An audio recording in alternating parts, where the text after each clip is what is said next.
picked it because they prepared ginger snap cookies and zucchini cake, two of my favorite healthy foods. So when we look at some of the trans fat studies, this was an interesting one. I picked it because they prepared ginger snap cookies and zucchini cake, two of my favorite healthy foods.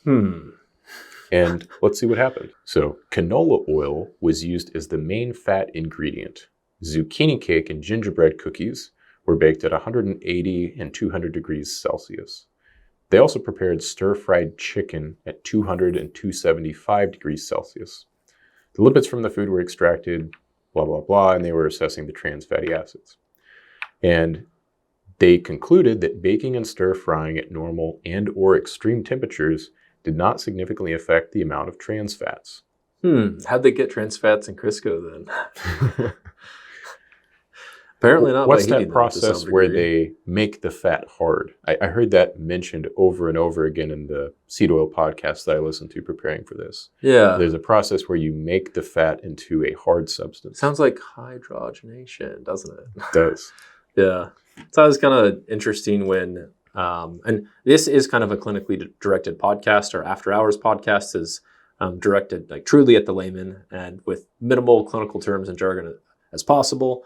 Not that you have to be a clinician or a scientist to listen to this, to listen to the non-after hours podcast. But when we do other podcasts, I do my best to talk in layman's terms. But it's interesting that an expert in fats, I guess a self-proclaimed lipidologist, would say making the fat hard or making the fat hard, because fats that are solid at room temperature are not necessarily bad. You could almost make a case. It reminds me of the discussion regarding grains. Yeah. It's about the degree of processing. So your rule of thumb is the more processed. So if you're hydrogenating a fat in order to change it from liquid to fat at room temperature, or extruding to extremely, extremely high heat, or going to extreme measures, then you are more likely, just like it's more likely that ultra-processed foods are going to be more harmful to your health. Yeah, and there's an abundance of data to support that. I think that's the one thing that everyone in the nutrition space agrees on, is that ultra-processed foods really do not have a positive health, like any positive health effects in the general population. I've made the case that perhaps there are some elite athletes who need like a very high number of calories, and the only way that they're going to get those in is by eating some processed foods. You know, like Michael Phelps, for example, eating however many Subway sandwiches he was per day.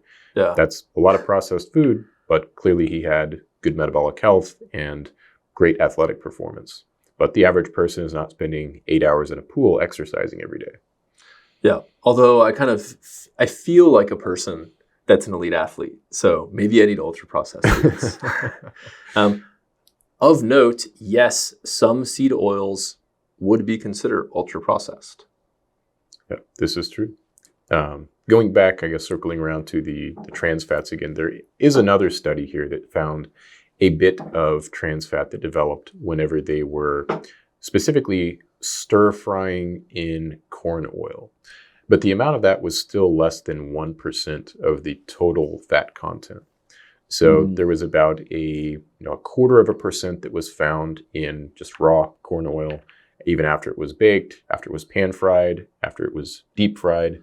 And then stir frying, they found that went from a total of about 1/4% to about 1% between the two fatty acids they were looking for there. So people are probably getting some trans fats, but it's not a significant amount. I think that's a good takeaway.